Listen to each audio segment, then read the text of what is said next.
प्यारे बच्चों, नमस्कार। आज हम जिस विषय के बारे में जानेंगे वो है वर्ण विचार। इस टॉपिक में हम देखेंगे कि वर्ण क्या होते हैं, उसके कितने भेद हैं, उनके आगे कितने भेद हैं और साथ में हम सीखेंगे वर्ण विच्छेद।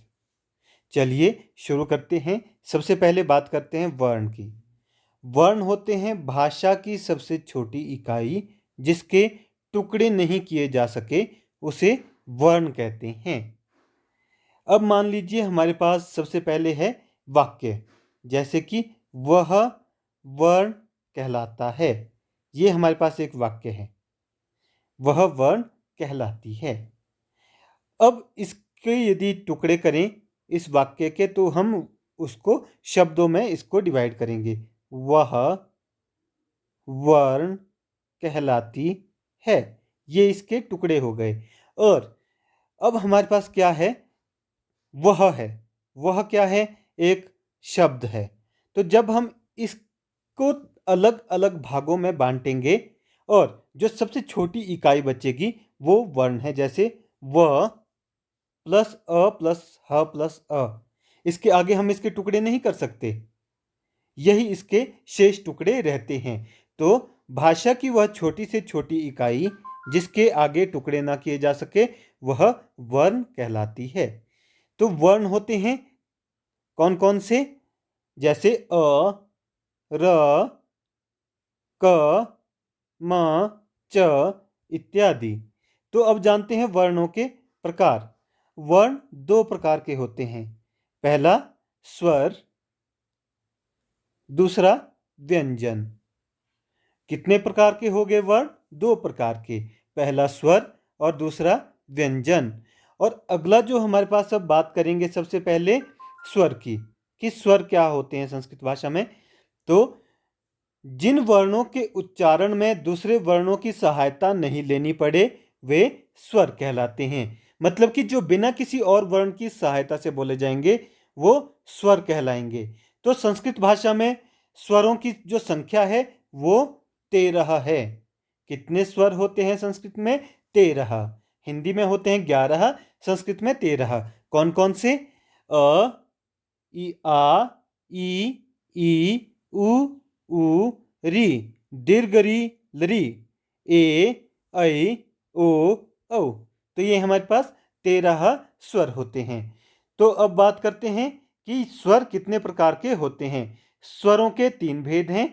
एक होता है ह्रस्व स्वर, दूसरा होता है दीर्घ स्वर, तीसरा होता है प्लुत स्वर। तो सबसे पहले बात करते हैं ह्रस्व स्वर की। ह्रस्व स्वर होते हैं जिन स्वरों के उच्चारण में सबसे कम समय लगता है उन्हें ह्रस्व स्वर कहते हैं। जैसे अ, ई, उ, री और लरी, ये 5 हैं। तो इन्हें ह्रस्व स्वर कहा जाता है। दूसरा जो हमारे पास था वो होता है दीर्घ स्वर। दीर्घ स्वर होता है जिन स्वरों के उच्चारण में ह्रस्व स्वर से दुगुना समय लगे उन्हें दीर्घ स्वर कहा जाता है। आ, ई, उ, दीर्घ री, ए, ऐ, ओ, औ। तो ये क्या हो गए? ये हो गए दीर्घ स्वर। और तीसरा होता है हमारे पास प्लुत स्वर। प्लुत स्वर बेटा आज के समय में प्रयोग नहीं किए जाते, वैदिक संस्कृत में इनका प्रयोग किया जाता था। तो प्लुत स्वर होते हैं जैसे ओम, ग्वंग, ये सारे जितने भी होते हैं ये सारे होते थे, ये प्लुत स्वर होते थे। तो 3 प्रकार के हमारे पास स्वर हो गए। तो अगला जो हमारे पास भाग है वो है व्यंजन। तो व्यंजन क्या होते हैं? व्यंजन होते हैं जो ध्वनियाँ स्वरों की सहायता से बोली जाती हैं, उन्हें व्यंजन कहा जाता है। फॉर एग्जाम्पल क, यदि हमारे पास फुल साउंड क है तो वो कैसे बना? क प्लस अ के मेल से। यदि क में अ जुड़ा हुआ ना होता तो ये आधी ही ध्वनि होती, इसको पूरा हम नहीं कह सकते। जैसे कि यहाँ व्यंजन में व जो है आधा है तो इसको व्यंजन, देखिए व की बहुत ही माइनर सी और कम सी साउंड आ रही है। तो अब बात करते हैं व्यंजन के भेदों की।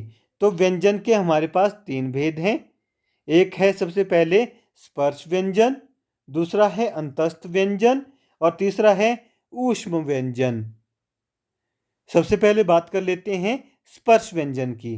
स्पर्श व्यंजन होते हैं जिन वर्णों के उच्चारण करते हुए हमारी जो जिह्वा है और हमारे जो प्राण हैं वो भिन्न भिन्न स्थानों से टकराकर बाहर निकलते हैं, उन्हें स्पर्श व्यंजन कहा जाता है।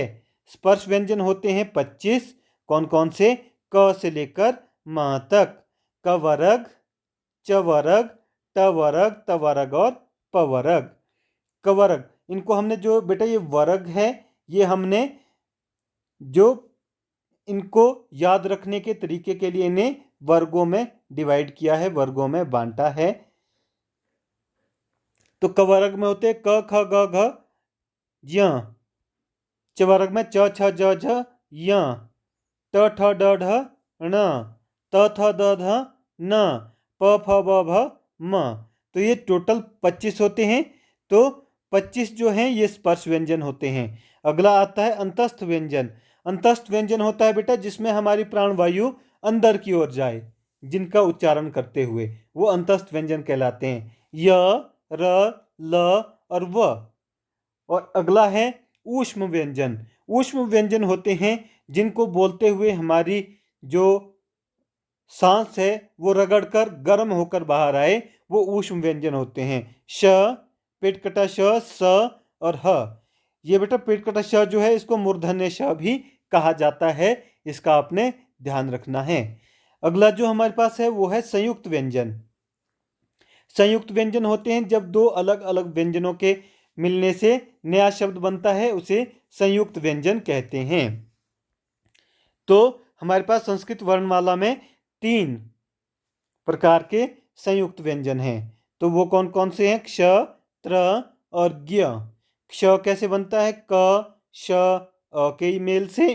त्र बनता है त, र और अ के मेल से। ज्ञ बनता है ज, य और अ के मेल से। तो ये होते हैं जैसे क्षत्रिय, त्रिशूल, ज्ञानी, ये हो जाते हैं बेटा संयुक्त व्यंजन। अगला है आयोगवाह। आयोगवाह होते हैं बेटा अंग और अ जो होते हैं वो आयोगवाह की कैटेगरी में आ जाते हैं। अंग को, ये जो अंग है इसको कहते हैं अनुस्वार, ये जो अह है इसको कहा जाता है विसर्ग। तो ये हमारे क्या हो जाते हैं? ये बेटा हमारे सारे आयोगवाह 2 हो जाते हैं। अब हमने क्या क्या जान लिया? हमने जान लिया कि वर्ण होते हैं भाषा की सबसे छोटी इकाई जिसके टुकड़े नहीं किए जा सकते हैं। उसको हमने 2 भागों में डिवाइड किया, स्वर और व्यंजन। स्वर होते हैं जो बिना किसी अन्य वर्ण की सहायता से बोले जाएं, उन्हें स्वर कहा जाता है। स्वर के 3 भेद होते हैं, ह्रस्व, दीर्घ और प्लुत। इसके बाद जो व्यंजन होते हैं जिन्हें स्वरों की सहायता से बोला जाता है वो व्यंजन होते हैं। व्यंजन के भी 3 भेद हैं, स्पर्श व्यंजन, अंतस्थ व्यंजन और ऊष्म व्यंजन।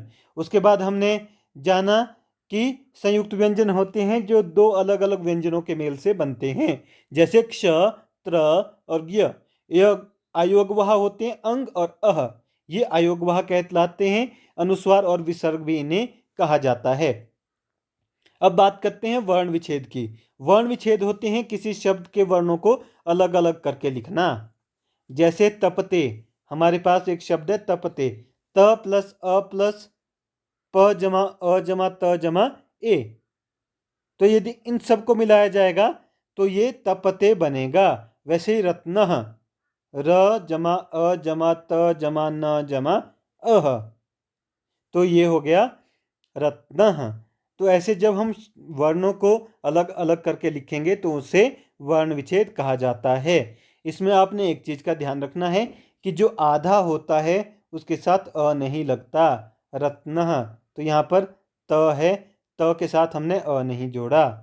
तो मुझे लगता है कि जो वर्ण विच्छेद है, क्योंकि पिछली कक्षा में भी हमने पढ़े हैं तो अभी भी लगे हैं, तो इसमें कोई अधिक कठिनाई नहीं आपको होगी। तो आज के लिए बस इतना ही। अगली वीडियो में एक नए विषय के साथ हाजिर होंगे। तब तक के लिए नमस्कार।